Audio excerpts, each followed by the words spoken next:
Power of Concentration by Theron Q. Dumont. Lesson 16. How concentrating can fulfill your desire. It is a spiritual law that the desire to do necessarily implies the ability to do. You have all read of Aladdin's lamp, which accomplished such wonderful things. This, of course, is only a fairy story, but it illustrates the fact that man has within him the power, if he is able to use it, to gratify his every wish. If you are unable to satisfy your deepest longings, it is time you learn how to use your God-given powers. You will soon be conscious that you have latent powers within capable, when once developed, of revealing to you priceless knowledge and unlimited possibilities of success. Man should have plenty of everything, and not merely substance to live on, as so many have. All natural disease can be realized. It would be wrong for the infinite to create wants that could not be supplied.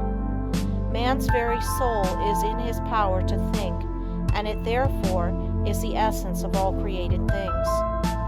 Every instinct of man leads to thought, and in every thought there is great possibility, because true thought development, when allied to those mysterious powers that perhaps transcend it, has been the cause of all the world's true progress.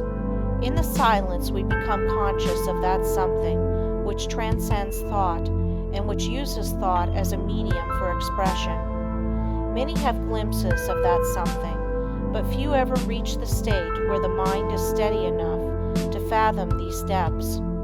Silent, concentrated thought is more potent than spoken words, for speech distracts from the focusing power of the mind by drawing more and more attention to the without. Man must learn more and more to depend on himself, to seek more for the infinite within. It is from this source alone that he ever gains the power to solve his practical difficulties. No one should give up when there is always the resources of infinity. The cause of failure is that men search in the wrong direction for success, because they are not conscious of their real powers that when used are capable of guiding them. The infinite within is foreign to those persons who go through life without developing their spiritual powers. But the infinite helps only he who helps himself. There is no such thing as a special providence. Man will not receive help from the infinite except to the extent that he believes and hopes and prays for help from this great source. Concentrate on what you want and get it. The weakling is controlled by conditions. The strong man controls his conditions. You can be either the conqueror or the conquered. By the law of concentration, you can achieve your heart's desire. This law is so powerful that that which at first seems impossible becomes attainable. By this law, what you at first see as a dream becomes a reality. Remember that the first step in concentration is to form a mental image of what you wish to accomplish. This image becomes a thought seed that attracts thoughts of a similar nature. Around this thought, when it is once planted in the imagination or creative region of the mind, you group or build associated thoughts which continue to grow as long as your desire is keen enough to compel close concentration. Form the habit of thinking of something you wish to accomplish for 5 minutes each day. Shut every other thought out of consciousness. Be confident that you will succeed. Make up your mind that all obstacles that are in your way will be overcome and you can rise above any environment. You do this by utilizing the natural laws of the thought world, which are all powerful. A great aid in the development of concentration is to write out your thoughts on that which lies nearest your heart, and to continue, little by little, to add to it until you have as nearly as possible exhausted the subject. You will find that each day, as you focus your forces on this thought at the center of the stream of consciousness, new plans, ideas, and methods will flash into your mind. There is a law of attraction that will help you accomplish your purpose. An advertiser, for instance, gets to thinking along a certain line. He has formed his own ideas, but he wants to know what others think. He starts out to seek ideas, and he soon finds plenty of books, plans, designs, etc. on the subject, although when he started he was not aware of their existence.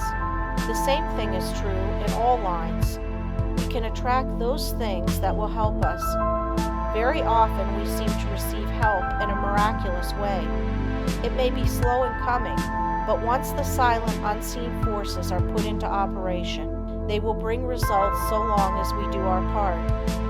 They are ever present and ready to aid those who care to use them. By forming a strong mental image of your desire, you plant the thought seed, which begins working in your interest, and in time, that desire, if in harmony with your higher nature, will materialize. It may seem that it would be unnecessary to caution you to concentrate only upon achievement that will be good for you and work no harm to another. But there are many who forget others and their rights in their anxiety to achieve success. All good things are possible for you to have, but only as you bring out your forces into harmony with that law that requires that we met out justice to fellow travelers as we journey along life's road. So first think over the thing wanted, and if it would be good for you to have, say, I want to do this. I am going to work to secure it. The way will be open for me. If you fully grasp the mental thought of success and hold it in the mind each day, you gradually make a pattern or mold which in time will materialize.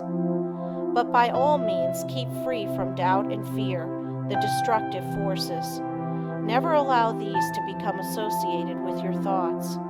At last you will create the desired conditions and receive help in many unlooked for ways that will lift you out of the undesired environment. Life will then seem very different to you, for you will have found happiness through awakening within yourself the power to become the master of circumstances instead of their slave. To the beginner in this line of thought, some of the things stated in this book may sound strange, even absurd, but instead of condemning them, give them a trial. You will find they work out. The inventor has to work out his idea mentally before he produces it materially.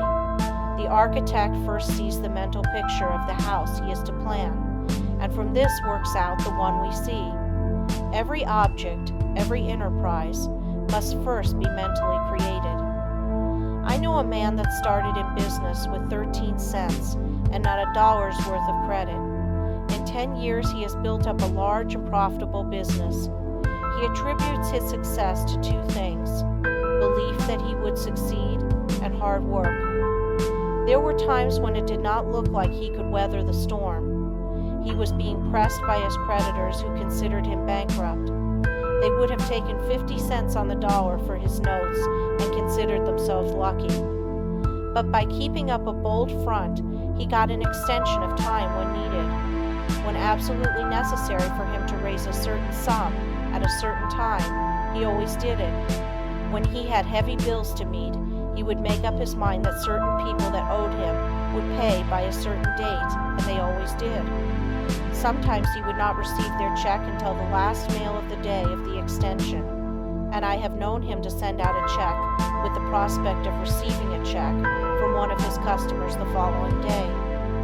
He would have no reason other than his belief in the power of affecting the mind of another by concentration of thought for expecting that check, but rarely has he been disappointed. Just put forth the necessary concentrated effort, and you will be wonderfully helped from sources unknown to you. Remember the mystical words of Jesus, the Master: "Whatsoever thing ye desire when ye pray, pray as if ye had already received, and ye shall have."